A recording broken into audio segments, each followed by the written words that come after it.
Trash traps! What they are, their history, Execution. potential drawbacks, and a look into the future. yay!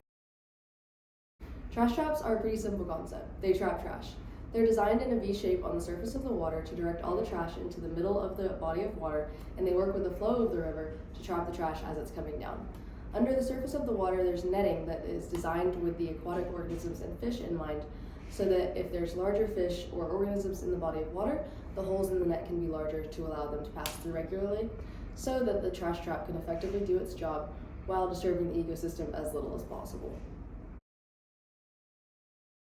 The history of trash traps in Athens goes back to the early 2000s, when UGA alumnus Gary Hopkins founded Stormwater Systems in 2007, the company responsible for creating the trash traps that we use in Athens today.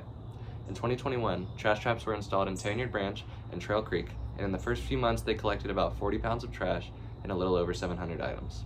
In 2025, however, the UGA Office of Sustainability reported that over 1,000 pounds of trash had been collected in the last 4 years in the form of over 11,500 items.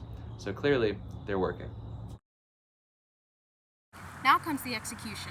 The first step to implementing trash traps at UGA is figuring out the ideal locations using geospatial analysis. We can use geographic information systems to layer all different kinds of demographic, geographic, and ecological data in order to figure out what the best points are to install our trash traps. Specifically, Chattahoochee Riverkeeper has developed a trash trap assessment modeling program using ArcGIS software that ranks watersheds and flow lines by their priority for trash trap installations. Now that we've figured out where we're going to put our trash traps, how are we actually going to install them? Well, the startup costs for purchasing or building your own trash trap can range from anywhere to $2,500 to $250,000. The model that has been used at UGA in the past, the Bandalong Bandit model, is estimated to have cost around $20,000. This is a lot of money, however, it can be broken up across EPA grants, school funding, donations from individual donors, and collaborations with small businesses that may benefit from the installation of a trash trap. The average annual cost of maintaining a Bandalong litter trap can range from $28,000 to $44,000. However, this is a small price to pay to both collect trash and acquire the data on that trash that we need to minimize litter in our waterways from the source. Because, of course, trash traps aren't intended to be a permanent solution. Trash traps do need to be maintained regularly, so this is one of the drawbacks of them.